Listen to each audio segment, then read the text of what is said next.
নমস্কার, আপনি দেখছেন এবিপি আনন্দ আর আপনার সঙ্গে আমি সুমন। ঘণ্টাখানেকের এই সফরে স্বাগত। এমনিতে মুকুল রায় নাকি ক্রিকেট ভালোবাসেন, কিন্তু আমরা এই অনুষ্ঠান শুরু করব টেনিসের পরিভাষায়। জেরার দিন সিবিআইয়ের দিক থেকে যে কটা বল তার দিকে এসেছে, জোরালো ফোরহ্যান্ডে মুকুল রায় তা পাঠিয়ে দিয়েছেন বিপক্ষের কোর্টে। অনেকে বলছেন যে সেই বিপক্ষ আর কেউ নয়, তারই দল। তার কারণ মুকুল রায় নাকি সেই দিন প্রায় সমস্ত প্রশ্নের জবাবে সরকারের দিকে আঙুল তুলেছেন। আর সরকারিভাবে সবাই জানি সরকারের অংশ মুকুল রায় নন। অনেকে বলছেন এটা থেকে বোঝা যাচ্ছে যে দল বা দলনেত্রীর সঙ্গে দলের এই 2 নম্বর নেতার যে বিভেদ, যে ফাটল, তা কতটা গভীর। মুকুল রায়কে এই বিষয়ে যখনই আপনি জিজ্ঞেস করেন ক্যামেরার সামনে বা ক্যামেরার আড়ালে, একটাই জবাব যেটা প্রত্যাশিত। তার এবং সিবিআইয়ের মধ্যে যা কথা হয়েছে তা যদি তিনি বাইরে প্রকাশ করেন, সেটা অবশ্যই অবধারিতভাবে ব্রিচ অফ ট্রাস্ট। পাশাপাশি মিডিয়া সিবিআই সূত্রের ওপর তার ভরসা তো কোনোদিনই নেই, কিন্তু গোটা রাজ্যের মানুষ জানতে চাইছেন যে মুকুল রায় সিবিআইয়ের জেরায় ঠিক কী বললেন, আর সেটাই আমাদের আজকের বিষয়। এই মুহূর্তে আমার সঙ্গে আছেন, আমার একদিকে আছেন বিজেপি নেতা তথাগত রায়, আছেন অধ্যাপক দেবনারায়ণ সরকার, অন্যদিকে আছেন পার্থপ্রতিম বিশ্বাস অধ্যাপক এবং কংগ্রেস নেতা আমজাদ আলী। ওদের কাছে যাব, কিন্তু তার আগে আপনাদের দেখাবো সিবিআই কি বলছে, মুকুল রায়কে কি প্রশ্ন করা হয়েছিল, কি তার উত্তর। আপনাদের গোড়াতেই বলে রাখি, প্রায় 3.5-4 ঘন্টার জেরা, যার ফলে একদিনে তার সামান্য অংশই আপনাদের সামনে হাজির করছি আমরা। পরে আরও আছে, দেখুন।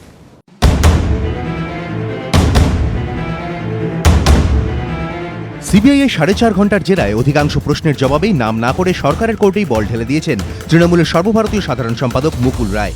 সিবিআই সূত্রে দাবি, বেশিরভাগ প্রশ্নের উত্তরেই মুকুলের মুখে শোনা গিয়েছে তিনি সরকারের কেউ নন, তিনি সরকারি সিদ্ধান্ত নিতেন না, ফলে এ বিষয়ে কিছু বলতে পারবেন না। সরকারের সিদ্ধান্ত একজনই নেন, তিনি এই সব প্রশ্নের জবাব দিতে পারবেন। কেন্দ্রীয় গোয়েন্দা সংস্থা সূত্রে দাবি, জেরায় মুকুল রায়কে প্রশ্ন করা হয় ডেলোতে কোনো বৈঠক হয়েছিল। সূত্রের দাবি, জবাবে মুকুল বলেন হ্যাঁ, বৈঠক হয়েছিল। সিবিআই এর পরের প্রশ্ন ছিল, কেন এই বৈঠক হয়েছিল? উত্তরে তৃণমূল সাংসদ বলেন, জানি না, এটা একেবারেই সরকারি বৈঠক ছিল। এরপর তাকে প্রশ্ন করা হয় ডেলোর বৈঠকে কি সিদ্ধান্ত হয়েছিল। এবারও জবাবে মুকুল রায় বলেন, আমি জানি না, এটা সরকারি বৈঠক, আমি দলের সংগঠনের কাজ দেখি, সরকারের নয়। সিবিআই সূত্রে খবর, ডেলোর এই বৈঠক নিয়ে মুকুল রায় আরও কিছু তথ্য দিয়েছেন গোয়েন্দাদের, যা তদন্তের স্বার্থে তারা এখনই প্রকাশ করতে চাইছেন না। এরপর মুকুল রায়কে প্রশ্ন করা হয়, 2009 থেকে আপনার দলের লোকজন জানেন সারদা কিভাবে বাজার থেকে টাকা তুলছে, তারপরও তাদের টাকায় কিভাবে জঙ্গলমহলের জন্য সরকারিভাবে অ্যাম্বুলেন্স ও বাইক কেনা হলো। সিবিআই সূত্রের দাবি, জবাবে মুকুল বলেন, এটা পুরোপুরি সরকারি অনুষ্ঠান, এতে আমার কোনো ভূমিকা ছিল না। সিবিআই সূত্রে খবর, জেরায় মুকুল রায়কে মমতা বন্দ্যোপাধ্যায় সরকারের গ্রন্থাগারে সংবাদপত্র রাখা সংক্রান্ত নির্দেশিকা নিয়েও প্রশ্ন করা হয়, যে নির্দেশিকায় সারদা গোষ্ঠীর সংবাদপত্র জায়গা পেয়েছিল। এর জবাবে মুকুল বলেন, এটা সরকারি নির্দেশিকা, আমি তো সরকারের অংশ নই, তাছাড়া এই ধরনের সিদ্ধান্ত একজনই নেন। সূত্রের দাবি, এখানেই থামেননি মুকুল। জেরায় তিনি গোয়েন্দাদের বলেছেন, এসব ক্ষেত্রে সমস্ত গুরুত্বপূর্ণ সিদ্ধান্ত একজনই নেন। সূত্রের দাবি, আইআরসিটিসির সঙ্গে সারদার চুক্তি নিয়ে প্রাক্তন রেলমন্ত্রীকে প্রশ্ন করা হলে তিনি বলেন, বিষয়টি আমি জানি, তবে এটা আমার আমলে হয়নি। যদিও সিবিআই তাকে কি কি প্রশ্ন করেছে এবং তিনি কি উত্তর দিয়েছেন সে বিষয়ে কিছু বলতে চাননি মুকুল রায়। সিবিআই সূত্রে মুকুল দা, আমি আবার বলছি, সিবিআই সূত্র নিয়ে কোনো কথা বলবো না, সূত্র নিয়ে কোনো কথা বলবো না। এদিকে সূত্রের খবর, মুকুল রায়ের কাছে তার ব্যক্তিগত এবং তার দলের আয়কর সংক্রান্ত বিস্তারিত তথ্য চেয়েছে সিবিআই। 2009 থেকে 2014 পর্যন্ত আয়করের তথ্য চাওয়া হয়েছে। সূত্রের খবর, এই তথ্য ইতিমধ্যেই আয়কর দপ্তরের কাছ থেকে জোগাড় করে ফেলেছে সিবিআই, কিন্তু তৃণমূলের সর্বভারতীয় সাধারণ সম্পাদকের কাছ থেকে তা পাওয়ার পর ফের একবার পুরো বিষয়টি যাচাই করে দেখতে চাইছে তারা। প্রকাশ সিনহা, এবিপি আনন্দ, কলকাতা। তথাযথ এর আগেই রাহুল সিনহা বলেছেন যে মুকুল রায় রাজসাক্ষী হতে পারেন। যদি এইভাবে মুকুল রায় নিজের কোর্ট থেকে দলনেত্রী বা সরকারের কোর্টে বল ঠেলে দেন, তাহলে মানে সেই বাংলা প্রবাদটাই তো সত্যি হবে যে আপনি বাঁচলে বাপের নাম, যার ফলে 2 নম্বর নিজেই 1 নম্বরের দিকে আঙুল তুলছেন। সিবিআই তদন্তে সুবিধা হবে না অসুবিধে নাকি? এটা একেবারে ভাবনা চিন্তা করা একটা স্ট্র্যাটেজি, যে এইভাবে কার্যত কিছুটা টাইম কিলিং এবং তদন্তের মোড়টা ঘুরিয়ে দেয়া। আপনি বাঁচলে বাপের নাম তো বটেই, সাম্প্রতিক রাজনীতির বলা যেতে পারে এটা মূল নিয়ম। কিন্তু আমি একটা কথা বলি, যে কথাগুলো বেরিয়েছে আজকে সূত্রে, সিবিআই সূত্রে, এটা পুরোপুরি আমার কাছে বিশ্বাসযোগ্য মনে হচ্ছে না। সূত্রের খবর সব সময় পুরোপুরি ঠিক হয় না, অনেক সময় জেনে বুঝে সূত্র অন্য পথে চালিত করে। কেন আমার মনে হচ্ছে না সেটা বলি। প্রথম কথা, সরকারের সিদ্ধান্ত একজনই নেন, এটা আজকে পশ্চিমবঙ্গে কোনো শিশুও জানে, বাকিরা তল্পিবাহক ছাড়া কিছু নয়, তারা শুধু হুকুম তামিল করে ফরমাস খাটে। কিন্তু সরকারে আমার কোনো ভূমিকা ছিল না, আমি তো সরকারের কেউ নই, এই কথা বলে মুকুল রায় হাসতে হাসতে সিবিআই এর জেরা থেকে বেরিয়ে এলেন, এটা কি বিশ্বাসযোগ্য? মুকুল রায়ের জেরার আগে মুকুল রায় দেখেছেন যে যারা যারা গ্রেপ্তার হয়েছেন তারা সবাই গ্রেপ্তার হয়েছেন একটা কারণে, যে তাদের বক্তব্য বা তারা যে প্রশ্নের উত্তর দিয়েছেন উত্তরগুলো বিশ্বাস করার মতন ছিল না, উত্তরের মধ্যে অসঙ্গতি ছিল, প্রশ্নের উত্তর তারা এড়িয়ে গিয়েছে। এখন মুকুল রায় সরকারের কেউ নন, এটা একেবারে আইনি অর্থে সত্যি হতে পারে, কিন্তু মুকুল রায় তৃণমূলের দ্বিতীয় ব্যক্তি হবার দরুন সরকারের মধ্যে কি হচ্ছে তা জানতেন না, এটা বিশ্বাসযোগ্য নয়। না, আপনি বলছেন যে অতএব মুকুল রায় বেশ কিছু তথ্য দিয়ে এসেছেন। হ্যাঁ, আমার সেটাই মনে হচ্ছে, মুকুল রায় বেশ কিছু তথ্য দিয়ে এসেছেন যাতে সিবিআই আরো তথ্য পাওয়া যেতে পারে। অতএব মুকুল রায়কে একটা বিপদে ফেলে বা মুকুল রায়কে শত্রু ভাবাপন্ন করে লাভ নেই, এইটা ভেবে সিবিআই মুকুল রায়কে ছেড়ে দিয়েছে। আগামী দিনে মুকুল রায় আবার হয়তো আরো কিছু তথ্য দেবেন, এটা সিবিআই আশা করছে, এবং আমিও আন্দাজ করছি আরো কিছু তথ্য দেবেন। মুকুল রায় তথ্য দিয়েছেন, আমার দৃঢ় বিশ্বাস মুকুল রায় তথ্য দিয়েছেন যেটা নিয়ে তার দল প্রচণ্ড উদ্বিগ্ন, বিশেষ করে নেত্রী উদ্বিগ্ন। যেসব কথা নেত্রী বলছেন, যে লোকে বলছে উনি নাকি অভিষেকের নামে বলেছেন, আরে অভিষেকের নাম তো জড়াইনি এখন পর্যন্ত এই বিয়েতে, সারদা কাণ্ডে অভিষেকের নাম তো মিডিয়াও বলেনি, কেউই বলেনি, তাহলে হঠাৎ নেত্রী নিজে অভিষেকের নাম বলে দিলেন। সারদায় এখনো অভিষেক হয়নি। না, অভিষেক হয়নি, আমজাদা ঠিক বলেছেন, অভিষেকের এখনো অভিষেক হয়নি। অতএব না, আমার ইন্টারেস্টিং লাগছে যে মুকুল রায়ের তথ্যে তার দলের কতটা ভরসা আছে জানি না, আপনার অগাধ ভরসা আছে যে নিশ্চয়ই দিয়েছেন, এবং এতটাই দিয়েছেন যে সিবিআই এর কাজে লাগবে তদন্ত। না, মুকুল রায়ের তথ্যে তো নিশ্চয়ই ভরসা আছে, কারণ মুকুল রায় নিঃসন্দেহে জানতেন। হ্যাঁ, মুকুল রায় সরকারের কেউ হন বা না হন, মুকুল রায়ের তৃণমূলের মধ্যে যে জায়গা অল্প কিছুদিন আগে পর্যন্ত ছিল, তাতে এটা অসম্ভব যে দলের মধ্যে সরকারে কি হচ্ছে সেটা মুকুল রায় জানতেন না। আমাদের যখন তৃণমূলের সাথে ইয়ে ছিল, জোট ছিল, যখন বন্ধন ছিল, তখন মমতা আমাকে বলেছিলেন যে কোনো ব্যাপারে যদি ওকে না পাই তাহলে যেন আমি মুকুল রায়ের সঙ্গে কথা বলি। সেটা থেকে অন্তত এইটা বোঝা যায় যে মুকুল রায়কে তিনি কতটা বিশ্বাসের চোখে দেখতেন, এবং মুকুল রায়ের সঙ্গে এই ধরনের কতটা খবরের সংবাদের আদান প্রদান।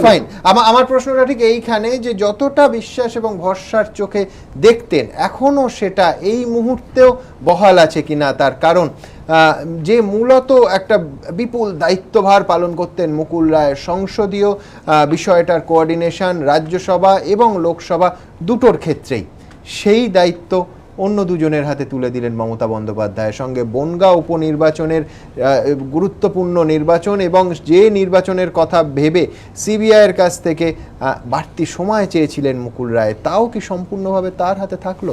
দেখুন তো। মমতা বন্দ্যোপাধ্যায়ের সঙ্গে মুকুল রায়ের দূরত্ব নিয়ে এখন রাজনৈতিক মহলে জল্পনা তুঙ্গে। শনিবার কালীঘাটের বৈঠকের পর বেশ কিছু ক্ষেত্রে মুকুলের ক্ষমতা খর্ব হওয়ায় সেই জল্পনা আরও তুঙ্গে উঠেছে। কদিন আগে মুকুল রায় বনগাঁ এবং কৃষ্ণগঞ্জে উপনির্বাচনের কথা বলে সিবিআই এর কাছে সময় নিলেও তৃণমূলের তরফে এই লোকসভা উপনির্বাচনের আনুষ্ঠানিক ভার দেওয়া হয়েছে উপেন বিশ্বাসকে। আগে পুরভোটের প্রস্তুতিতে যেখানে একচ্ছত্র দাপট ছিল মুকুল রায়ের, সেখানে এবার রাজ্যের অন্যত্র পুরভোটের কমিটি করার ক্ষমতা দেওয়া হয়েছে জেলা সভাপতিদের। এতদিন দিল্লিতে সংসদের ভেতরে বাইরে দলের মুখ ছিলেন মুকুল, সংসদীয় দলের চেয়ারম্যান তিনি। সূত্রের খবর, শনিবারের বৈঠকে এবার থেকে সংসদের উভয় কক্ষে কাজকর্মে সমন্বয়ের দায়িত্ব তৃণমূল নেত্রী দিয়েছেন ডেরেক ওব্রায়ানকে। তাকে সহযোগিতা করবেন কল্যাণ বন্দ্যোপাধ্যায়। নির্বাচনী ব্যবস্থা সংস্কারের দাবিতে রাষ্ট্রপতি এবং রাজ্যসভার সাংসদদের হয়রানির অভিযোগে তৃণমূলের যে প্রতিনিধি দল ডেপুটি চেয়ারম্যানের কাছে যাবে, তার দেখভালের দায়িত্ব দেওয়া হয়েছে ডেরেক ওব্রায়ানকে। তৃণমূলের রাজ্য নির্বাচন কমিটিতে আনা হয়েছে অভিষেক বন্দ্যোপাধ্যায়কে, জায়গা দেওয়া হয়েছে শুভেন্দু অধিকারীকেও। তৃণমূল সূত্রে খবর, সদস্যপদ পর্যালোচনা কমিটিতে এককালের দৌর্দণ্ড প্রতাপ সর্বভারতীয় সাধারণ সম্পাদক মুকুল রায় এখন রয়ে গিয়েছেন সাধারণ সদস্য হয়ে। সব মিলিয়ে পরোক্ষে মুকুলের ক্ষমতা হ্রাস এবং অভিষেক এবং তার ঘনিষ্ঠ বলে পরিচিত ডেরেক ওব্রায়ানের ক্ষমতা বৃদ্ধি তৃণমূলের নয়া সমীকরণের ইঙ্গিত বলে মনে করছেন রাজনৈতিক পর্যবেক্ষকদের একাংশ। এবিপি আনন্দ। Kalyani's Nature Pure presents ঘন্টা খানেক সঙ্গে Suman powered by high-tech smartphones শুধুমাত্র এবিপি আনন্দে। Kalyani's Nature Pure presents ঘন্টা খানেক সঙ্গে Suman powered by high-tech smartphones শুধুমাত্র এবিপি আনন্দে। পার্থবাবু, এখানে আরেকটা মত আছে, অত্যন্ত স্ট্রং মত, এবং যেটা কুণাল ঘোষও একটা ইঙ্গিত দিয়েছেন, সেটা হচ্ছে গোটা বিষয়টা মমতা বন্দ্যোপাধ্যায় এবং মুকুল রায়ের মধ্যে গট আপ গেম। আজকে যখন দিল্লির বিমান ধরতে যাবেন তার আগে 45 মিনিট নবান্নতে গিয়ে মুকুল রায় বৈঠক করেছেন, অর্থাৎ গোটা বিষয়টা বিভিন্ন, সেটা সংবাদ মাধ্যম, সেটা বিজেপি, সেটা সিবিআই, সবার চোখে ধুলো ছোঁড়ার জন্য একটা রাজনৈতিক কৌশল। দেখুন, কৌশল যেটা আপনি বলছেন সেটাও থাকতে পারে, this possibility cannot be ruled out. তো আমার নিজের মনে হয়েছে যে কারণে দল হিসেবে তৃণমূল কংগ্রেসের একটা পজিশন নিতে হবে, কারণ আমি যা দেখলাম যে সিবিআইয়ের জেরা ফেস করে বেরোনোর পর মুকুল রায়ের চোখে মুখে যে সন্তুষ্টির ভাবটা ছিল, তা যদি হয় তাহলে সিবিআই সম্পর্কে তৃণমূল দল এবং রাজ্যের সরকার যে পাবলিকলি যা বলছেন যে সিবিআই তদন্তে সাহায্য করা উচিত, সহযোগিতা করা উচিত, দলের লাইনের 180 ডিগ্রি, তা যদি হয় তাহলে এবার দলের উচিত ক্লিয়ার করা যে কোনটা লাইন, যে আসলে এই আদালতে মামলা করা, সুপ্রিম কোর্টের তত্ত্বাবধানে নজরদারিতে এইসব জিনিস করা, তা নাহলে আগে 11 কোটি টাকা তো নষ্ট হলো যে সিবিআই করতে দেবো না বলে বা লড়বো না বলে। এখন এই জায়গাটায় আমার কথা হচ্ছে যে এই যে এখনো কপিল সিবালের মামলা রাজ্য সরকার লড়ছে, বিপুল পারিশ্রমিক নেন কপিল সিবাল, আমরা সবাই জানি। ইয়েস, এখন রাজ্য সরকারের দুটো জিনিস ক্লিয়ার করা দরকার। এক হচ্ছে যে সত্যি সত্যি রাজ্যের সরকার চালাতে গিয়ে মন্ত্রীরা জেলে গেছেন কিনা, সেরকম কোনো দায়িত্ব, কারণ সরকারি বহু কাজে সারদা যেভাবে ঢুকেছে আপনারা দেখেছেন, যে অ্যাম্বুলেন্স দেওয়া থেকে শুরু করে মোটরসাইকেল দেওয়া থেকে শুরু করে সারদার চুক্তি রেলে থাকা অবস্থায় এই পয়েন্টসগুলো আছে। কিন্তু তার চেয়ে ইম্পর্টেন্ট একটা ভাইটাল পয়েন্ট, সেটা হচ্ছে দলের ক্লিয়ার করা উচিত যে যেখানে মদনবাবু বা যেখানে রজত মজুমদারের মতো মানুষ যারা আছেন, যাদের সিবিআই জেরায় রোজ বুকে ব্যথা বাড়ছে, সেখানে হচ্ছে যে মদনবাবুর মুখে হাসিটা বাড়ছে কি করে, এবং যদি এই সন্তুষ্টি মদনবাবুর উত্তরোত্তর এগোতে থাকে তাহলে আমার মনে হয় বিজেপিকেও একটা জিনিস ভাবতে হবে। এবং আমার প্রশ্ন যে বিজেপিও সেক্ষেত্রে মুকুল রায়ের জন্য পদ্মশ্রী খেতাবের কথা ভাবছেন কিনা, যেটা আগামী দিনে হচ্ছে যে একটা ইন্ডিকেশন হতে পারে। এটা হচ্ছে এক। দুই হচ্ছে যে আমার আর একটা মনে হয়েছে যে আমাদের রাজ্যের শাসক দল হিসেবে তৃণমূল কংগ্রেসের যে ভূমিকাটা, এবং আপনারা অনেকগুলো জায়গায় উল্লেখ করলেন, আমি এই কোর কমিটির বৈঠকেও দেখলাম, সেখান থেকে এই প্রশ্ন তোলা হয়েছে যে নির্বাচনী সংস্কার চাই এবং ট্রান্সপারেন্সি দরকার। কিন্তু এই ট্রান্সপারেন্সির নাম করে রাত্রির বেলায়, মানে রাত 1:30-2টোর অন্ধকারে, এবং বিশেষত কালো টাকার কারবার যারা করেন তাদের সাথে যে বৈঠক হচ্ছিল, সেই বৈঠক সরকারি না বেসরকারি আনইম্পর্টেন্ট, কিন্তু সেই বৈঠকে যদি সত্যি সরকারি বৈঠক হয় তাহলে মুকুলবাবু সেই সরকারি বৈঠকে তার বেসরকারি কী ভূমিকা ছিল, এটাও হচ্ছে যারা একটা ইম্পর্টেন্ট ইস্যু, যেটা হচ্ছে আনার্থ হওয়া দরকার। এবং আমি লাস্টলি আপনাকে বলবো যে আমাদের রাজ্যে যে জায়গাটা গেছে, এটা অ্যালার্মিং এই কারণের জন্য, রাজ্য রাজনীতিতে যে রাজনীতি সম্পর্কে যে ধারণা, রাজনীতিবিদ সম্পর্কে যে ধারণা তৈরি হচ্ছে, বিশেষত আমরা এখন চাইছি যে সিবিআই এই দোষীদের শনাক্তকরণ করুন, খুঁজে বের করুন, কারণ এটা অঙ্গাঙ্গিভাবে যুক্ত টাকা ফেরত দেওয়ার প্রসেসের সাথে। ফলে আবার উল্টোটা দেখতে পাচ্ছি, একবারে শাসক দলের টপ লেভেল অবধি পৌঁছে গেছে সিবিআইয়ের হাতটা। সেখানে দাঁড়িয়ে যে শাসক দলের নেতা, মন্ত্রী, সাংসদরা যেভাবে ইনভলভ হয়েছেন করাপশনে, রাজনীতি সম্পর্কে, বাংলার রাজনীতি সম্পর্কে যে খারাপ ধারণা যাচ্ছে, সেটা যেমন সন্দেহের অবকাশ নেই আলিপুর সেন্ট্রাল জেলে যারা অন্য বাসিন্দা আছেন তাদের অভিযোগ নিয়ে গতকাল থেকে আজ অবধি একাধিকবার তারা প্রতিবাদে নেমেছেন, এবং তাদের মূল কটাক্ষের লক্ষ্য রাজ্যের মন্ত্রী মদন মিত্র। অভিযোগ, মদনবাবু বাড়তি সুবিধে পাচ্ছেন যেটা অন্য বন্দীরা পাচ্ছেন না। দেখুন, হচ্ছিল ক্রিকেট খেলা, অংশ নিয়েছিলেন বন্দীরা, কিন্তু তারপরই অন্যদিকে মোড় নেয় গোটা ঘটনা, যার জেরে আপাতত হুলস্থুল কাণ্ড বেঁধেছে আলিপুর সেন্ট্রাল জেলে। ঘটনার সূত্রপাত রবিবার। জেল সূত্রে খবর, জেলের মধ্যে ক্রিকেট খেলছিলেন কয়েকজন বন্দী। তখন নিজের ওয়ার্ড থেকে বেরিয়ে বাইরে পাইচারি করছিলেন সারদাকাণ্ডে জেলবন্দি মদন মিত্র। এরপরই বাধে বিপত্তি। অভিযোগ, মন্ত্রীকে উদ্দেশ্য করে কটূক্তি করতে শুরু করেন বন্দীরা। তার জেলের মধ্যে ভালো থাকা, যেখানে ইচ্ছে ঘুরে বেড়ানো নিয়ে টিটকিরি করা হয়। মন্ত্রীকে গালিগালাজ করা হয় বলে অভিযোগ। ঘটনার জেরে যার পর নাই রেগে যান মন্ত্রী। অবশেষে পরিস্থিতি সামাল দিতে এগিয়ে আসেন কারা আধিকারিকরা। মন্ত্রী ফিরে যান নিজের ওয়ার্ডে। জেল সুপার ঘটনার কথা অস্বীকার করলেও সূত্রের খবর, মন্ত্রী বিশেষ সুযোগ সুবিধা পাওয়ায় ক্ষেপে রয়েছে বন্দীদের একটা বড় অংশ। কয়েকদিন আগেই জেলের মধ্যে মদন মিত্র সুযোগ সুবিধা পাওয়া নিয়ে ক্ষোভ প্রকাশ করেছিলেন সারদাকাণ্ডে আরেক বন্দী কুণাল ঘোষ।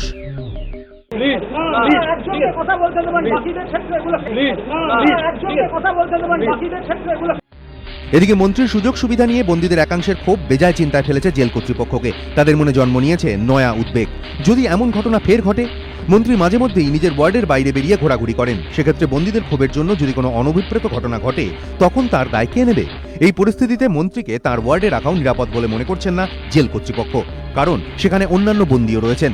এই পরিস্থিতিতে মদন মিত্রকে পৃথক সেলে রাখার বিষয়ে ভাবনা চিন্তা শুরু করেছেন জেল কর্তারা। তবে প্রশ্ন একটাই, বড় ওয়ার্ডের জায়গায় ছোট্ট সেল মন্ত্রীর মনে ধরবে তো? রাজর্ষি দত্তগুপ্ত, এবিপি আনন্দ, কলকাতা। দেবনারায়ণবাবু, শুধু কুণাল ঘোষ নয়, অন্য বন্দীদেরও একই রকম প্রতিবাদ, একই রকম তাদের অভিযোগ যে বাড়তি সুবিধা একজন কেন পাবেন। না না, কেন বাড়তি সুবিধা পাবে এটা নিয়ে আমিও একমত। না না, কিন্তু পাচ্ছে বা না পাচ্ছে ওই ধরনের বক্তব্য প্রমাণ তো করতে হবে। কোর্ট আছে, কাছারি আছে, বন্দী তো বন্দী বেরিয়ে আবার কেস কি করে করবে? না না, এইটার আলোচনা, এটা আমার কোনো আচ্ছা, আমি কেন যাব? না না, পাওয়া উচিত তো না। আমি তো আপনার সঙ্গে ঠিক ঠিক একমত। সেটা সব যে পাচ্ছে কি পাচ্ছে না। নাম্বার ওয়ান যে প্রশ্নটা, এই বনগাঁ যখন এই উপনির্বাচন হচ্ছিল তখন মুকুল বাবুকে অনেকবার ডেকেছে কলকাতা দিল্লিতে যাওয়া আসা ব্যাপারটা, সেই সময় উপেন বাবুর পরে ন্যস্ত করা হয়েছে। এখন না না না না না, আপনি ভুলে যাচ্ছেন। মুকুল বাবুর আইনজীবী তিনি গেলেন সিবিআই এর কাছে, গিয়ে বললেন দুটো উপনির্বাচন 15 দিন সময় দিন। ঠিকই আছে, ঠিক আছে। না না, কিন্তু সিবিআই রাজি হলো না, 7 দিন দিল। আমি বললাম মেন ঠিকই আছে, যুক্তি ছিল। দুটো জিনিস, সিবিআই ডাকলে তার দুটো দিতে হবে, সেটা একটা জিনিস। সিবিআই ডাকা এবং উপনির্বাচন দুটোকে একসঙ্গে সমানভাবে হয় না, তাকে একটু রিল্যাক্স করতে হবে। না না, দায়িত্ব অব্যাহত না। উনি তো নিজে বলেছেন 8-9 তারিখে আমি যাব। Kalyani's Nature Pure presents ঘন্টা খানেক সঙ্গে Suman, powered by high-tech smartphones, শুধুমাত্র এবিপি আনন্দে। Kalyani's Nature Pure presents ঘন্টা খানেক সঙ্গে Suman, powered by high-tech smartphones, শুধুমাত্র এবিপি আনন্দে। আর একটা কথা, আজকে তো আনন্দবাজারে দেখলাম উনি তো ছক্কা যেভাবে আপনাদের সাংবাদিকরা মেরেছে, উনি তো বিপরীত ছক্কা মেরেছেন। উনি তো বলেছেন যে আমি অবিচ্ছেদ্য parts and parcel of Trinamool party. সুতরাং আপনারা আপনাদের কিভাবে রটাচ্ছেন এইসব? না না, আপনি পুরোটা পড়ুন, তারপরে আরেকটা বাক্য আছে যে এই দলটা আমি তৈরি করেছি। না না, ভালোই তো। হ্যাঁ, ভালোই তো। না তাতে কি, এটা তো আরেকটা ব্যাখ্যা। না না না, আমারও দায়িত্ব। না, তা বলিনি। আরে আপনি না না, আমি বলেছেন কেন? এইসব কথা আসছে কেন? আমি টিভি দেখতে বলে যাচ্ছেন কালকে রবিবার বলে। এই তো আনন্দবাজারে পড়েছি, সেটা নিয়েও প্রশ্ন তোলা হবে। রবিবার দেখিয়েছি বলে আপনি দেখলেন। দলের সঙ্গে যেমন যুক্ত ছিলাম তেমন আছি। দলের ভূমিকাটা একটু না না না না না, দলের ভূমিকাটা কি? সিবিআই সম্পর্কে সন্তুষ্ট না, কার দলের ভূমিকা? আমি কখনো সন্তুষ্ট না, দল ছাড়ো, আমি ব্যক্তিগত সন্তুষ্ট। না না, তৃণমূলও সন্তুষ্ট, কি কেন আমার বড় কথা না। CBI government controlled by BJP. কেন কলগেট কেলেঙ্কারি? আমার বক্তব্য, এইভাবে একজনকে সন্দেহ করে করা উচিত তো নয়। না, কাকে ধরছে উনি তো বলেছেন যে আমি মদন মিত্রকে ধরেছি সন্দেহ করে। এখন আমরা মুকুল বাবু তো দলের বলে অন্য কথা, উনি বেরিয়ে গেছেন, আমার প্রশ্ন না। সেটা হচ্ছে আমি চাচ্ছি দলের লাইনে কথা বললে let the charge sheet be filed to somehow, তারপরে ধরো কেন্দ্রীয় সরকারে গিয়ে কন্ট্রোল করতে পারবে না। কেন্দ্রীয় সরকার 10 বছর আর 2 বছরে আপনারা সব চালু হয়ে গেলেন।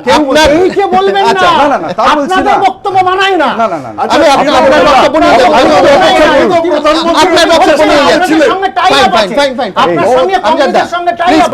সরকার বললে একসাথে টাই আপ হল অন্য আমার কথা হচ্ছে খুশি এবং দেবে, আমি থামুন, আপনার কথাই বলছি। ব্যবস্থা মাথায়, কিন্তু সিবিআই কে আমি চাইয়ে দেব না। আপনার কথাই বলছি। দেবনারায়ণ বাবুর একদম পরিষ্কার বক্তব্য যে টাই আপ আছে ইত্যাদি। আপনি আমায় একটা উদাহরণ দিন যে দাবিটা দেবনারায়ণ বাবু প্রথম দিন থেকে করে আসছেন যে আগে চার্জশিট প্লেস হবে, তারপর গ্রেফতার হবে। না না, আমি বলছি আমি মমতা বন্দ্যোপাধ্যায়ের সরকারের আমলে এরকম একটা উদাহরণ দিন যে সরকার বা পুলিশ এই ব্যবস্থা করেছে। আমার উদাহরণ দিন, দেবনারায়ণ বাবু খুশি হয়ে যাবে।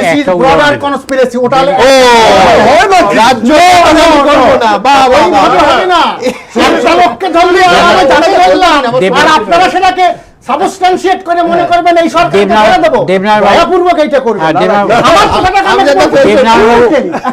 কিভাবে হয় বলি, বলুন কিভাবে হয়? কোলগেট যেটা আমাদের পাশে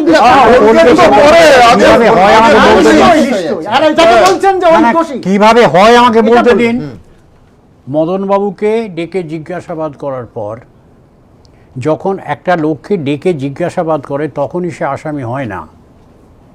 নিয়ম হচ্ছে যে কোনো মানুষের বিরুদ্ধে যদি অভিযোগ থাকে তাহলে আইনত তাকে ডেকে পুলিশ প্রথমে জিজ্ঞাসাবাদ করে। জিজ্ঞাসাবাদ করতে করতে যখন তার সম্পর্কে প্রাইমা ফেসি পুলিশ স্যাটিসফাইড হয় যে এই মানুষটার বিরুদ্ধে এই অভিযোগকে সাবস্টেনশিয়েট করা যায়, তখন তাকে গ্রেপ্তার করা হয়। এবং আরো দুটো জিনিস আছে, মদনকে ঠিক তাই করেছে। আমি দুটো জিনিস যোগ করছি। শুনুন, আপনি বলছেন করেছে, এটা তো ক্রিমিনাল প্রসিডিওর কোডে লেখা আছে, উনি যেটা বলছেন। না আপনি আমায় বলুন দেবনারায়ণ বাবু, আপনি বলতে পারেন যে আলোটা এখন জ্বলছে না, কিন্তু আমি বলবো এই আলোটা জ্বলছে। এনিওয়ে, আর একটা কথা, কিন্তু তথাগত একটা খুব ইম্পর্টেন্ট কথা বলে মনে রাখা ভালো যে সারদা তদন্ত একটা খুব ক্রুশিয়াল স্টেজে এসে পৌঁছেছে। এতদিন পর্যন্ত সারদা তদন্ত যেভাবে চলছিল, যখন তৃণমূল কংগ্রেসের সাধারণ সম্পাদক, অল ইন্ডিয়া সাধারণ সম্পাদক তাকে যখন ডেকে জিজ্ঞাসাবাদ করেছে, তথাগত বলেছে মুকুল যে তথ্য দিয়েছে সেটা বিশ্বাসযোগ্য নয়। আমার কাছে উত্তরে যে জবাব আমার কাছে, মুকুলবাবু ওই তদন্তে কোনো উষ্মা প্রকাশ করেননি, মানে দেবনারায়ণ বাবু শুনে দেবনারায়ণ বাবু শুনুন আমার কথাটা শুনুন। মুকুলবাবু যে কথাগুলো বলেছে, মুকুলবাবু কথাটাকে প্রথম থেকে মুকুলবাবুর কথা যে সিবিআই তদন্তে সহযোগিতা করা দরকার। আমাকে ডাকলে আমি বলতাম দান কনসিস্ট বলতে দিন, বলতেন না তো মদন মিত্র বলেননি? না চন্দ্রবাবু ভট্টাচার্য বাইরে থেকে বলছেন না? আমাকে ফিনিশ করতে দিন। আপনাকে ডাকলে আপনি বলতেন বাংলার মুখ্যমন্ত্রী তিনি 11 কোটি টাকা খরচ করছেন যাতে না হয়, যাতে তাকে বলতে না হয়। শুনুন, মুকুলবাবু বলেছেন সত্য মিথ্যা আলাদা কথা। মুকুলবাবু বলেছেন যতগুলো প্রশ্ন একটা পুলিশের প্রশ্নের জবাবে আমি তখন দেবো প্রশ্নগুলো কিভাবে ফর্মুলেটেড করা হয়েছে, সেই প্রশ্নগুলো যেভাবে তাকে করা হয়েছে মুকুল তার জবাব দিয়েছে। এই সবগুলোই হচ্ছে সরকারি ব্যাপার। এই সরকারি ব্যাপারটার জবাব আমি দিতে পারবো না। কি ইঙ্গিত করছে মুকুল? মুকুল এই ইঙ্গিত করছে সরকারি ব্যাপারে যে সিদ্ধান্ত যিনি নেন তাকে ডেকে জিজ্ঞেস করুন।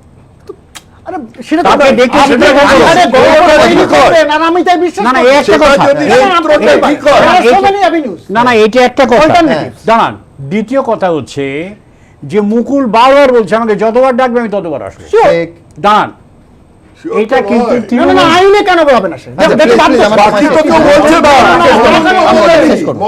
শেষ সময় হয়ে যাচ্ছে। মুকুল যতবার বলেছি যে আমাকে যতবার ডাকবে আমি ততবার আসবো। মুকুল চেয়েছে কি সিবিআই স্বচ্ছতার সঙ্গে তদন্ত করে প্রকৃত দোষীকে বের করুক। প্রকৃত দোষীকে বের করতে গেলে তৃণমূল কংগ্রেসের সাধারণ সম্পাদক হিসেবে তার জ্ঞাতসারে যে ঘটনাগুলো আছে সে সেই কথাগুলোকে বলেছে, আমরা যেগুলোকে দেখতে পাচ্ছি। মুকুল এবং সেই ইঙ্গিত নিয়ে সিবিআই কোন রাস্তায় হাঁটবে অবশ্যই সেদিকে আমাদের নজর থাকবে। আমার এই পর্বের বক্তারা কে কি বললেন একজন।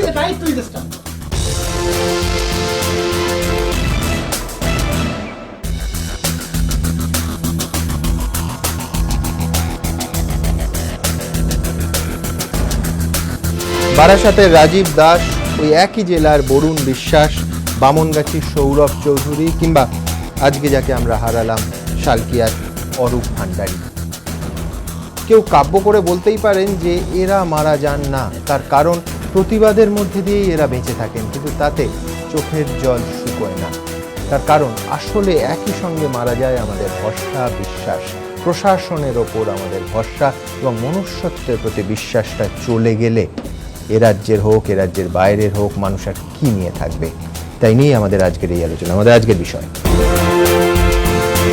চলে গেল প্রাণ, চুপ করে পুলিশ, সাধারণের নিরাপত্তা নেই, রাজনৈতিক ফরমাশ খাটতেই ব্যস্ত উটিধারীরা। আমার সঙ্গে এই আলোচনার জন্য রয়েছেন, একদিকে রয়েছেন সুজাত ভদ্র, মানবাধিকার কর্মী, অন্যদিকে রয়েছেন সন্দীপ মুখোপাধ্যায়, প্রাক্তন পুলিশ কর্তা, মনোবিদ অনুত্তমা বন্দ্যোপাধ্যায়।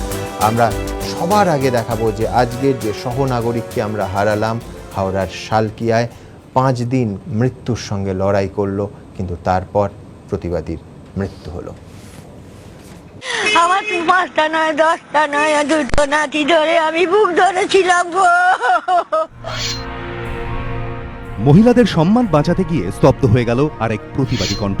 5 দিন ধরে জমে মানুষে টানাটানির পর অবশেষে মৃত্যুর কাছে হার মানলেন শালকিয়ার অরূপ ভান্ডারী। তরতাজা এই যুবকের মৃত্যুর আগে পর্যন্ত তার এই পরিণতির জন্য দায়ী একজনকেও ছুঁতে পারেনি পুলিশ। অরূপের বাবা চায়ের দোকান চালান। সংসার চালানোর জন্য অরূপ কাজ করত বাল্বের কারখানায়।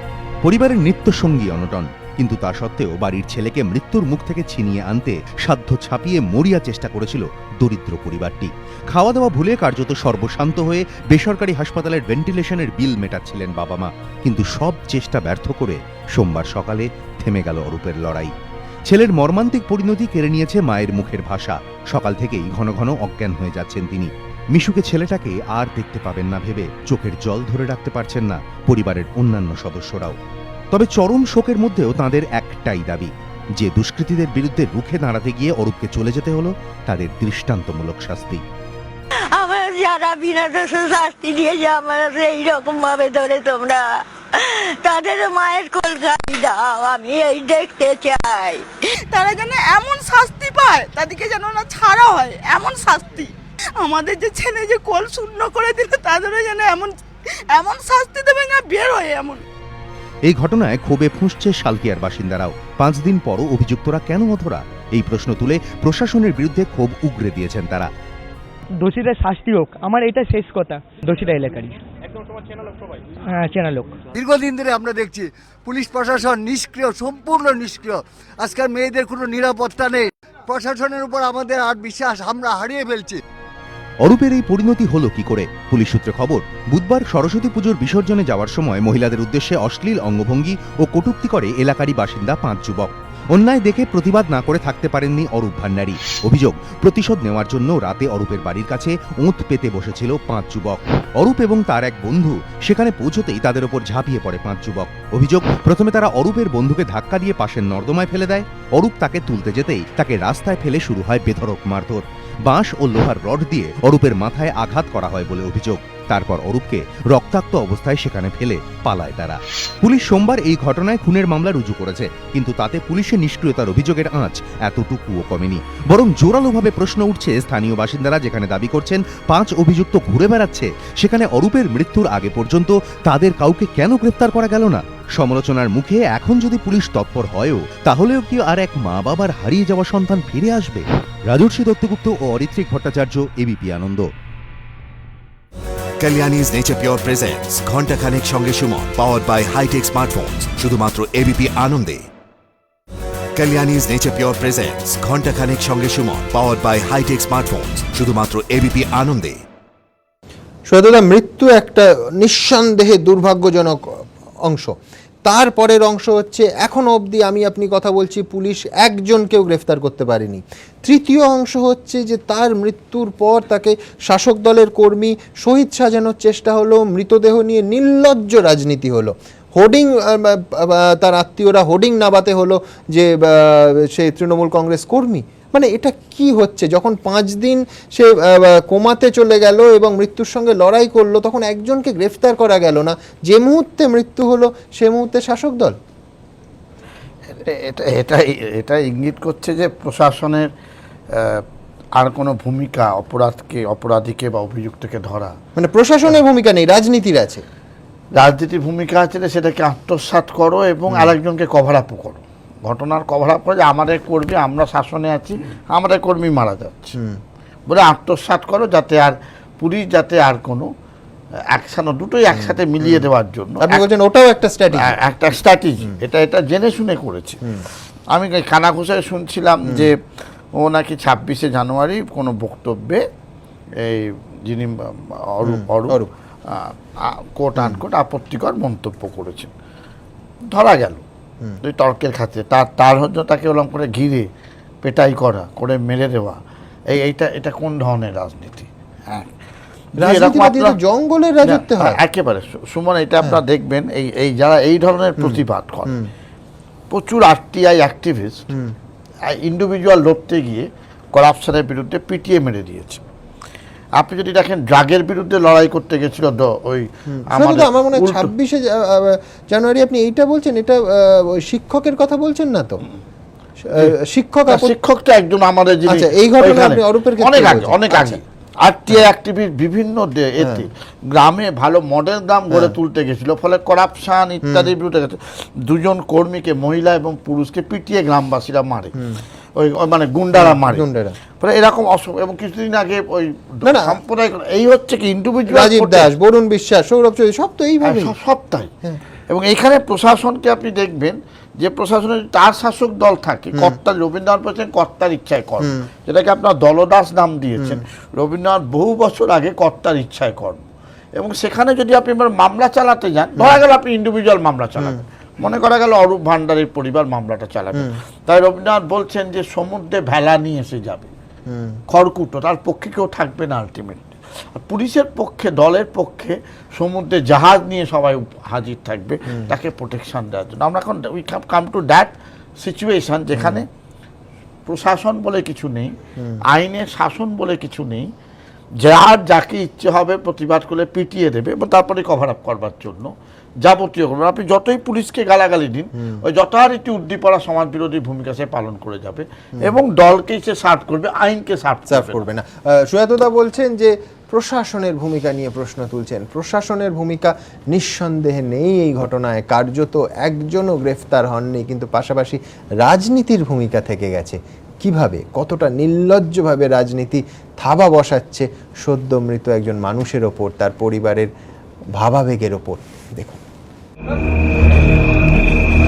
25 বছরের একটা তরতাজা যুবক প্রতিবাদ করতে গিয়ে প্রাণ হারালো। একজন মা তার সন্তানকে হারালেন, বাবা হারালেন অবলম্বন। যারা পিটিয়ে ছেলেটাকে মারলো তাদের একজনও ধরা পড়ল না। কিন্তু মৃত যুবকের রাজনৈতিক পরিচয় দিতে তৎপরতার কোনো খামতি সোমবার দিনভর চোখে পড়ল না। সকাল থেকে মৃতের বাড়িতে ঘাঁটি গাড়েন তৃণমূল নেতারা, হাজির খোদ মন্ত্রীও। এমনকি বেলা গড়াতে গড়াতে মৃত যুবককে নিজেদের কর্মী বলে আখ্যা দিয়ে ব্যানারও লাগিয়ে দেয় তৃণমূল। আর তাতেই পরিবার প্রতিবেশীদের ক্ষোভের আগুনে হৃতাহুতি। 10 মিনিটের মধ্যে তৃণমূলের ব্যানার খুলে ফেলে দেয় তারা।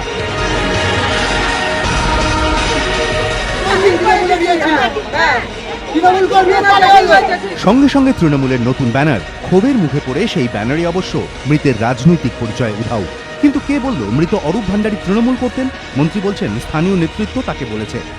আমাদের স্থানীয় ছেলে যারা ওকে সঙ্গে একসঙ্গে দল করে তার উৎসাহিত হয়ে লাগিয়েছিল, আমরা ইনস্ট্রাকশন দিয়েছি ঠিক আছে খুলে দেবে, ও আমাদের দলের সমর্থক ছিল।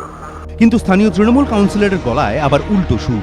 অরূপ ভান্ডারীকে তৃণমূল কংগ্রেসের কর্মী হিসাবে বলা হচ্ছে, সেখানে একটা মানুষের ক্ষোভ, কি কারণ? তৃণমূলের কর্মীর তো নেই, উনি নেই। তৃণমূলের মধ্যেই যখন এত বিভ্রান্তি, তখন তড়িঘড়ি মৃতকে নিজেদের কর্মীর তকমা দিতে এত তাড়াহুড়ো কেন? পাছে দেহের দখল চলে যায়। জীবন্ত হোক বা মৃত, যাকে দিয়ে যতটুকু রাজনৈতিক ফায়দা তোলা যায় সেটা নিশ্চিত করতেই কি এই অমানবিক তৎপরতা? প্রশ্ন সাধারণ মানুষের। দেহ দখলে রাখতেই শাসকের এই তৎপরতা কিনা, সেই প্রশ্ন আরও জোরালো হয়েছে প্রদেশ কংগ্রেস সভাপতি অধীর চৌধুরীকে মৃতের বাড়িতে ঢুকতে বাধা দেওয়ার ঘটনায়। মন্ত্রীর অবাধ প্রবেশ, কিন্তু কংগ্রেস সভাপতির মানা। দীর্ঘ 25 মিনিট পর অবশেষে একা মৃতের বাড়িতে ঢোকার সুযোগ পান অধীর চৌধুরী, কিন্তু বাড়ি থেকে বেরোতেই ব্যানার লাগানো সেই তৃণমূল কর্মীদের গলাতেই গো ব্যাক ধ্বনি। আসরে উপস্থিত বিজেপিও। অভিযুক্তদের অবিলম্বে গ্রেফতারি এবং আইন শৃঙ্খলার অবনতির অভিযোগে গোলাবাড়ি থানা ঘেরাও করে বিক্ষোভ দেখায় তারা। সব দিকেই পুলিশ ফেলিয়ার। পুলিশ যদি ফেলিয়ার না থাকতো, 5 দিন এরম মেরে যে লোক জীবনের মৃত্যুর সঙ্গে লড়ছে, সে হসপিটালে আছে, আর যারা মেরেছে তারা এলাকায় ঘুরে বেড়াচ্ছে, এটা কোনোদিনই মেনে আমরা নিতে পারছি না। একদিকে মৃত্যু নিয়ে রাজনীতি, অন্যদিকে পুলিশের নিষ্ক্রিয়তার অভিযোগ। 25 বছরের যুবক খুনে একজনও ধরা পড়ে না। কাকদ্বীপে শিক্ষককে মারধরের পর বারবার হুমকি দেওয়া হয়, কিন্তু পুলিশ চুপ করে বসে থাকে বলে অভিযোগ। আবার আক্রান্ত শিক্ষকের বিরুদ্ধে পাল্টা এফআইআর দায়ের হতেই সক্রিয় হয়ে তদন্ত শুরু করে সেই পুলিশই, যা দেখে অনেকেই বলছেন শাসকের কথা শুনতেই যদি ব্যস্ত থাকেন উর্দিধারীরা, তাহলে আর আইন মেনে কাজ করার সময় সুযোগ কোথা থেকে পাবেন তারা? সঞ্চয়ন মিত্র ও সুনীত হালদার, এবিপি আনন্দ। Kalyani's Nature Pure presents ঘন্টা খানেক সঙ্গে Suman, powered by high-tech smartphones, শুধুমাত্র এবিপি আনন্দে।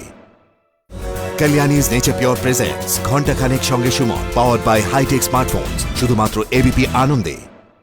এই মুহূর্তে এই অনুষ্ঠান যখন আমরা করছি, তখন অরূপের মৃতদেহ নিয়ে তার পরিবার, পরিজন, প্রতিবেশীরা মিছিল করছেন। 25 বছরের একজন তরতাজা যুবককে চলে যেতে হলো প্রতিবাদ করে। এই মুহূর্তে সেই মিছিলের ছবি আপনাদের সামনে।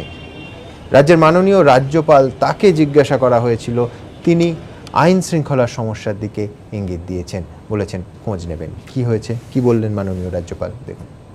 टीचिंग का प्रतिवाद किया था, इसलिए उसको मारा गया था। तो लॉ एंड ऑर्डर प्रॉब्लम है, there must be some reason. पीटना तो अच्छी बात नहीं है, लेकिन आई डोंट नो।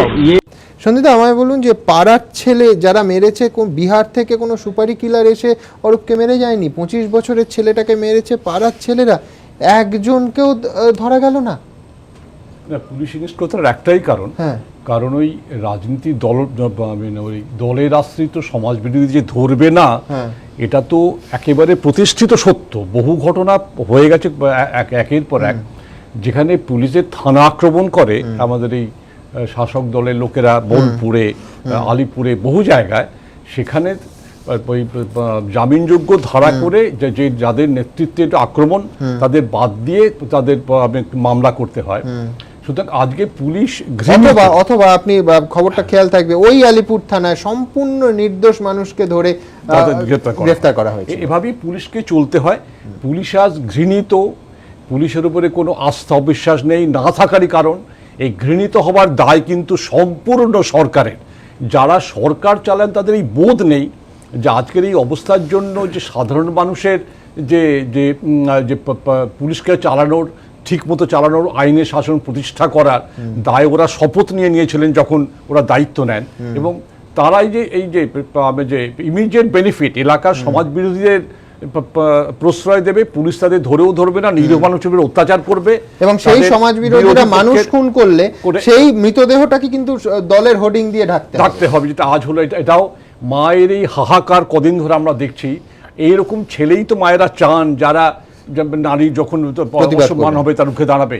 এবং আবার আর একটা কথা, এই যে যেমন এই বীরভূমের ঘটনার ভয়াবহতা, পুলিশে গিয়ে বিরোধী দলের একজন পরিবারের সদস্যকে ওরা জল বিছুটি চাবুক দিয়ে মারছে, তাকে ব্লেডে দিয়ে ছুঁচ দিয়ে আঘাত করছে, শুধু বিরোধী দলকে ভয় দিকে চুপ করার জন্য। আমরা এটাকে আমরা গণতন্ত্র বলছি। আমি এই যেমন পুলিশে কাজ করতে গেলে কি হতো, আমরা হাওড়ার ঘটনা আপনাদের জানা, এই যেটা হাওড়ার যে এমপি যেটা করলেন, আমি এই প্রসঙ্গে ঘটনা বলি যে 2012 সালের 21 সেপ্টেম্বর আমাদের অ্যান্ড্রু মিচেল, উনি এই বর্তমান শাসক কনজারভেটিভ পার্টির চিফ হুইপ, তিনি সকালবেলা ঘুরতে ঘুরতে সাইকেলে চেপে উনি ব্যায়াম করেন, ওই 10 নম্বর ডাউন স্ট্রিটের ওই একটা নিরাপত্তা গোপের মধ্যে ঢোকেন। তাতে যখন নিরাপত্তা কর্মীরা আপত্তি করে বলেন, তিনি তাদের ঔদ্ধত্য দেখান এবং সেই কারণে সেই আমাদের চিফ হুইপকে পদত্যাগ করতে হয়, ডেভিড ক্যামেরন, তাকে পদত্যাগ করতে হয়। আর এখানে আপনাকে জানাই, আবু আয়েশ মন্ডলের বিরুদ্ধে অভিযোগ উঠেছিল যে জুতো দিয়ে সেটাই বলছি, আঘাত করে দলে যারা একজন সাংসদ প্রসূন বাবু, সেখানে চর মেরে জামিনযোগ্য ধারায় তাদের একসঙ্গে মিলে চেষ্টা চালানো হচ্ছে ওই যে কনস্টেবল যারা ডিউটি করছিল তাকে পাগল সাজানোর। এবং ওদেশে যারা রাজনীতির দল করেন তারা সুসভ্য এবং রাজনৈতিক দল, গণতন্ত্রে কিভাবে তারা দল চালাতে হয় তারা শিক্ষিত, জানেন।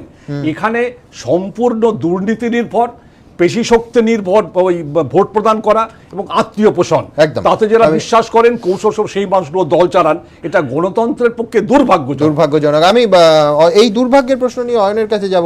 অয়ন, আমার মনে হচ্ছিল যে সেদিন তোমার আঙুলে চোট ছিল, আঘাত ছিল, ভাগ্যিস ওই দরজায় লাথি পড়েছিল, গ্রিল ছিল, অন্তত গ্রিল টপকে কেউ ভেতরে আসতে পারেনি বা দরজাটা ভাঙতে পারেনি, তাহলে আজকের এই প্রতিবাদী যুবক, এই অরূপের অবস্থা ঈশ্বর না করুন তোমারও হতে পারতো।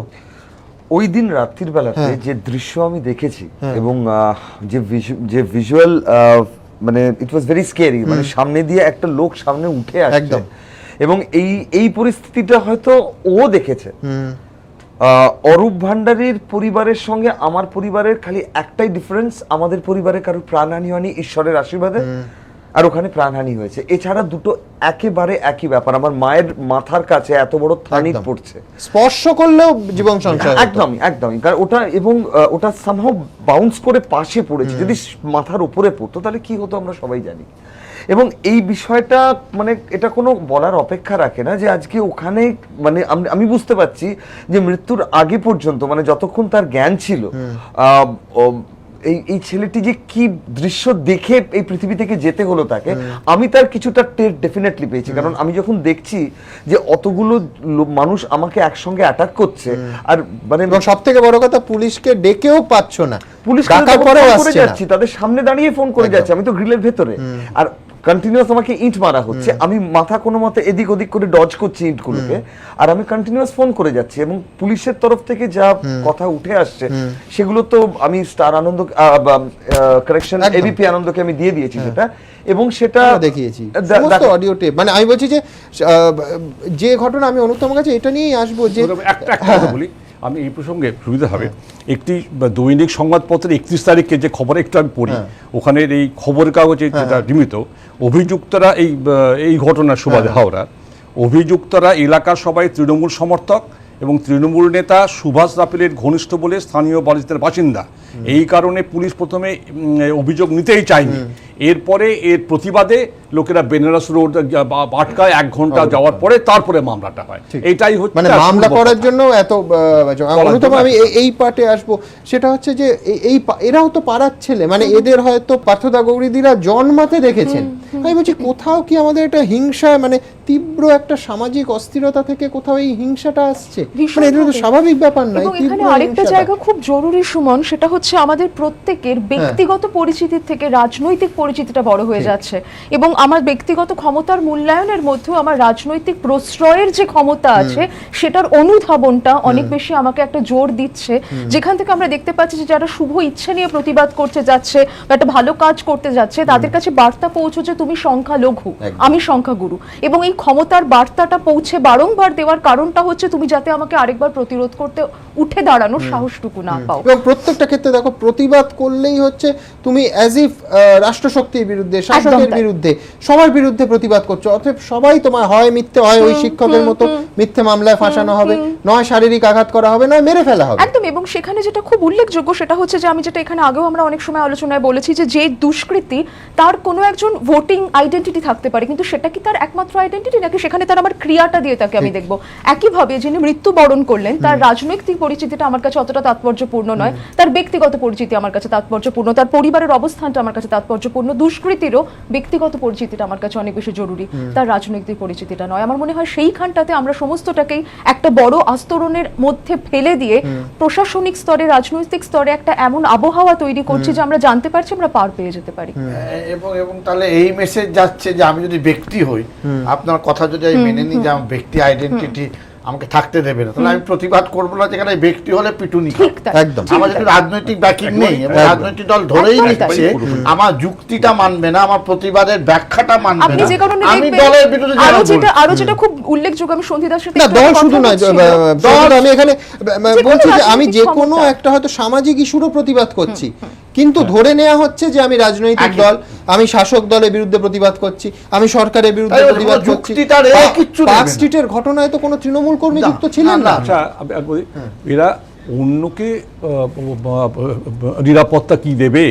পুলিশের লোককে যে কোনো সমাজবিরোধীরা এসেই তারা তো মারধর করতে পারে, অ্যাসল্ট করতে পারে, পুলিশ তাদের যদি ওরা দলের আশ্রিত হয় তাদেরই তো গ্রেপ্তার করতে পারছে না। পুলিশের ভূমিকা আপনাদের একটু দেখাতে চাইব, একটা ঘটনা নয়, পর একাধিক ঘটনায় এই নির্বিকার প্রশাসনকে দেখলাম আমরা। দেখুন, 28 তারিখ রাতের ঘটনা, কেটে গিয়েছে 5-5টা দিন। মৃত্যুর সঙ্গে লড়াই করে শেষ পর্যন্ত নিথর হয়ে গিয়েছে অরূপের দেহ, কিন্তু মারধরে অভিযুক্ত 5 জনের একজনকেও এখনো পর্যন্ত ধরতে পারেনি পুলিশ। তারা শুধু চেষ্টাই করে চলেছে। আমাদের তো ইনভেস্টিগেশনে চলছে, আমরা যে অ্যাকিউজ যারা আছে তাদেরকে ধরার চেষ্টা করা হচ্ছে। পুলিশের সুর মন্ত্রীর গলাতেও। পুলিশের বিরুদ্ধে যখন নিষ্ক্রিয়তার অভিযোগে ক্ষোভে ফুঁসছে মৃতের পরিবার প্রতিবেশী, তখন হাওড়ার জেলা তৃণমূল সভাপতি তথা রাজ্যের মন্ত্রীও বলছেন পুলিশ চেষ্টা করছে। পুলিশ চেষ্টা করছে, যেহেতু তারা এলাকায় নেই, পুলিশের কাছে খবর তারা অন্য রাজ্যে চলে পালিয়ে গেছে। অরূপ ভান্ডারীকে পিটিয়ে মারার ঘটনায় যে 5 জনের নাম জড়িয়েছে তারা এখন কোথায়? তাদের বাড়িতে এবিপি আনন্দর প্রতিনিধি।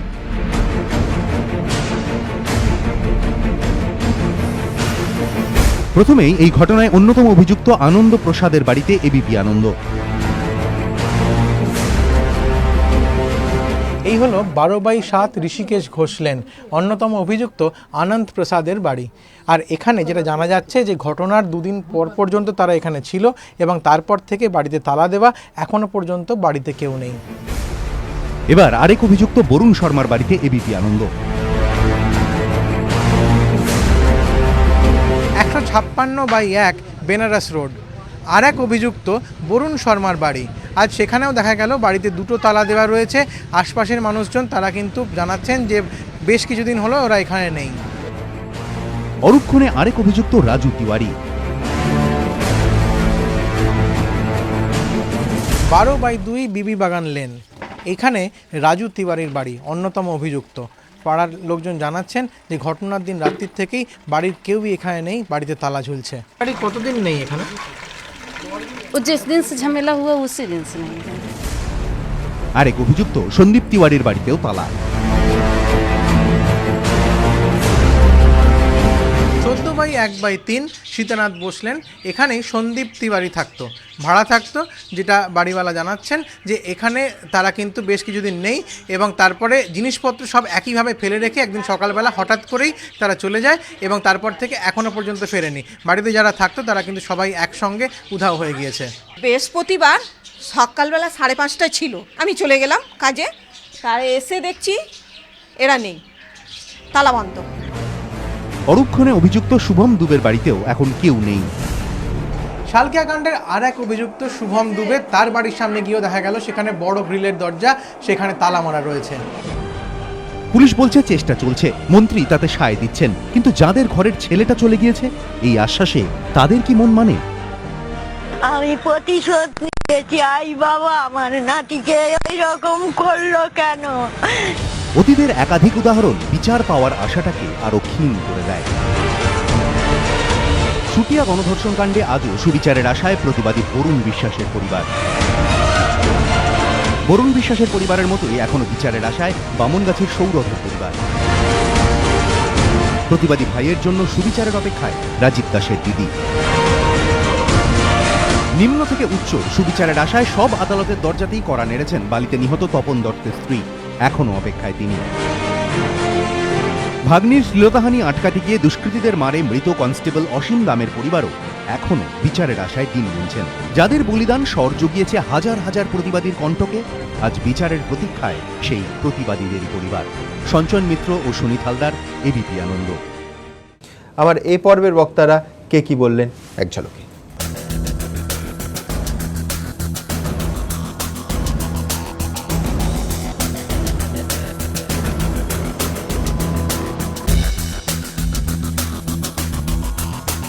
আজকের মতো ঘণ্টাখানেকের সফর শেষ করছি। আবার আপনাদের সঙ্গে দেখা হবে আগামীকাল ঠিক রাত 8টায়। ভালো থাকবেন সবাই।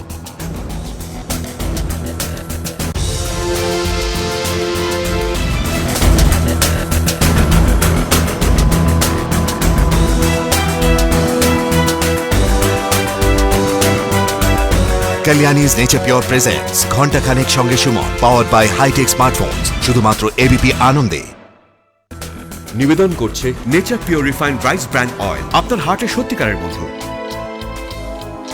Powered by hi tech smartphones, be amazingly smart. সহযোগী নিবেদক শালিমার শেফ গুঁড়ো মশলা এবং দ্য সুমিস, you can, I can, we all can.